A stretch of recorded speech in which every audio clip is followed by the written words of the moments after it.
Yesterday I put a post on the group just asking just a quick question about how you feel around competition and being copied. And a couple of people kind of commented on it, and it looks like we've kind of got the same idea. But I just thought I'd do just a quick live with you, just to kind of go over and give a bit more detail and maybe just kind of cover it a little bit more in depth. Hi Claire, how are you?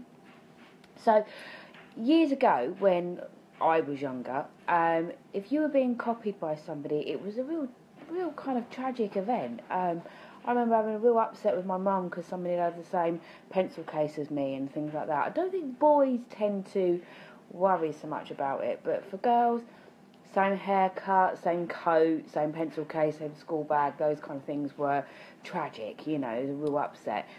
But I think nowadays with Facebook and with Twitter and things like that, you're encouraged to share things. So you're encouraged to copy people if you like. So if I put a post up and I've got a share button so everybody can share it and do the same thing or comment it and say stuff. So it's almost like nowadays it's allowed, it's agreed, and it's something that you should be doing.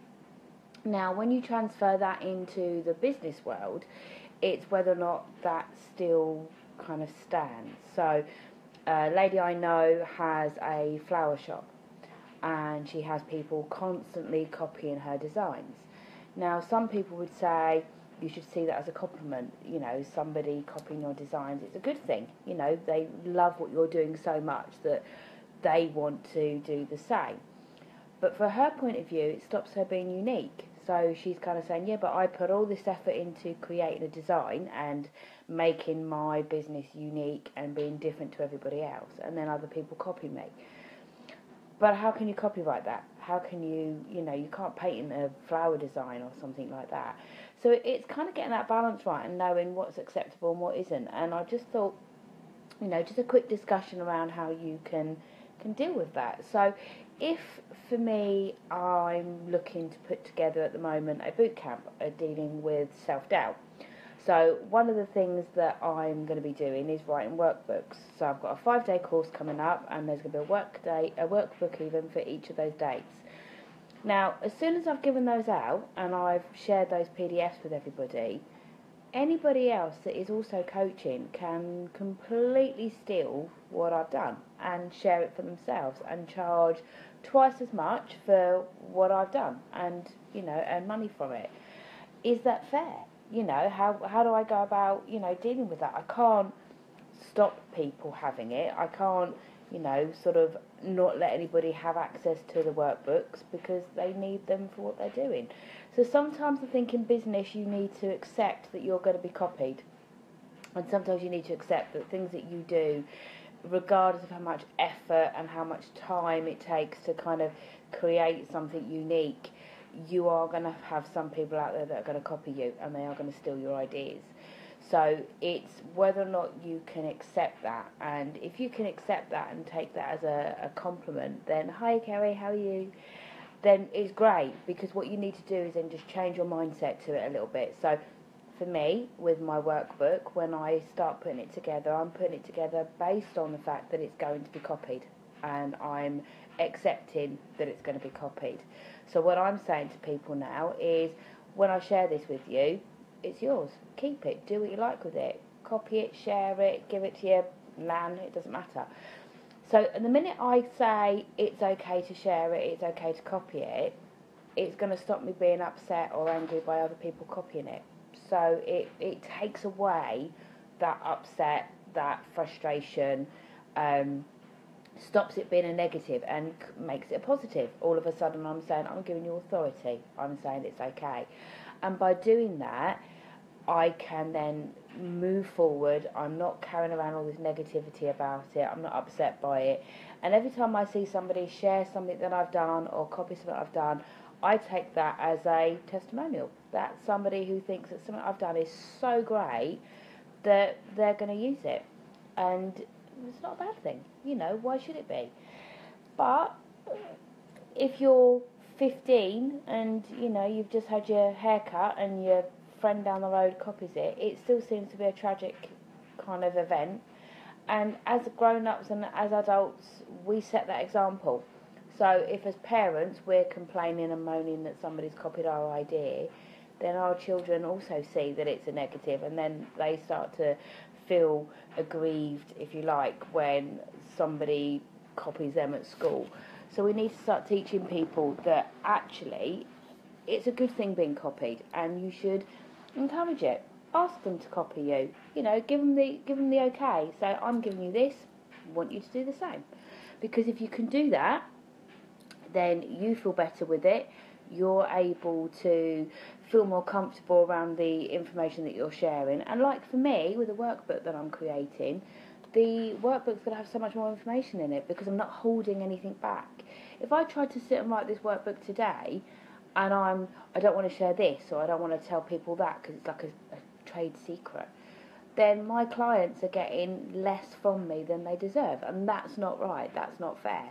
So by creating a document that I'm saying, do you know what, I'm happy to share it, I'm happy for it to be out there for everybody, then my clients are getting 100% of me. They're getting absolutely everything that I've got, and there's no holding back, and that's what they deserve, that's what they're paying for, and that's the right way to do it. So my kind of question yesterday was a little bit of a trick question, really, when I was sort of saying, you know, how do you feel about competition and being copied? Because, you know, it was a more of a sort of tongue-in-cheek, really. I liked the quote that sort of said, you know, your idea to use my idea was a great idea. Now, if you're in an office environment and you're not running your own business, or like I am at the moment with the workbooks for the boot camp. So say you're in a meeting and you have an idea and you're sitting over lunch and you tell one of the people on your team or somebody in the office, oh, I'm thinking of mentioning this to my manager, and then they go and tell the manager the idea and they get the rewards for it. That's a little bit different because that isn't copying you as a compliment, that's copying you to be deceitful, and that's where you want to get the line drawn, really. So if, for instance, in my old job that I was doing as a manager, if I'd had a chat with one of the other managers and said, oh, I'm planning to do this with my team as an engagement process, but I can't do it till April, and then they did it in the March, and then our managers, when it came to our appraisals, kind of said, well, actually, this person's done really well because they had this fantastic idea of doing this with their team, and you're thinking, well, hang on, that was my idea. You can look really petty if you get angry about it, but actually it's affecting your work, it's affecting how you're seen at work, it's affecting your kind of reputation, because those people are coming across as being a better manager or coming up with better ideas because of things that you've done or things that you wanted to do. So my advice under those circumstances is to just keep your mouth shut, really. And I know that sounds harsh, but, you know, I love Nikki's comment on the post that said, you know, be kind and be selfish. Absolutely, you know, be nice to people. I would never, ever suggest that you hide things deliberately which could cause somebody pain or upset. But, yeah, if you've got a great idea, be selfish about it. Keep it to yourself. And then when you've released it and it come from you, then yeah, let the world copy you. So, for instance, when I worked at the MIB, I was really big on my buffets and my sort of theme days. If we were having a buffet at work, mine were always centred around something. We had a beach party and things like that. And I loved that. That was something I really enjoyed doing. I loved the planning of it. But I would very rarely say to anybody else, and I didn't have an issue with the other managers, you know, 2 of them were on this group, so, you know. But no, it wasn't a problem. But you wouldn't say, oh, I'm planning to do this. You would just do it. And then if other people wanted to do the same thing, that was fine, that was okay, because you've kind of done it first. And the same as when you're coming up with an idea to improve something at work, you know, you've got to share it. You've got to be able, I mean, you know, those of you that are in a team, if you're achieving really good figures because you're doing something different to everybody else, you have to share that. You can't keep that to yourself because your clients are suffering, the business is suffering, and that's not right. And there's no point you sitting there saying to people, oh, well, I get great scores because I do things differently. I do it in a different way. I do, certain things on a Monday and certain things on a Friday and things like that. Because if everybody else can do it and everybody else can, achieve a better service and provide a better customer service, then, those kind of pieces of information should be shared. So it's getting that balance right and knowing, when is right, when's not right, and what's a good thing to do. So really, I think it's you've got to know your business. So my advice is that when it comes to keeping information to yourself, make sure no one's suffering because of it. There's no point holding information back that means other people are either then getting into trouble or failing, because no one likes that kind of person. Yes, you want to be seen as being better than everybody else, and that's fine. You should be unique and you should stand out amongst your peers, but don't do it to the detriment of other people. So a couple of tips is love the be kind and be selfish. So definitely, try it out first yourself, and then when it's a success and it's working, then share it with your teammates, share it with your peers. Have the good ideas, put the good ideas out there, come up with some great ideas to do things differently, implement them yourself, and then share with other people how you've done it. So if you're managing a team of people, or you're in an environment where you're a team leader, or you're in a team of people where you have an authority, then yeah, definitely, get it out there, do it yourself first, kind of make sure it works as well. And then when you start getting the really great rewards for it, then share it with other people, don't keep it to yourself. When you come to running your own business, then yeah, great, get your boot camps out there, run your workshops, do your theme days, all that kind of stuff.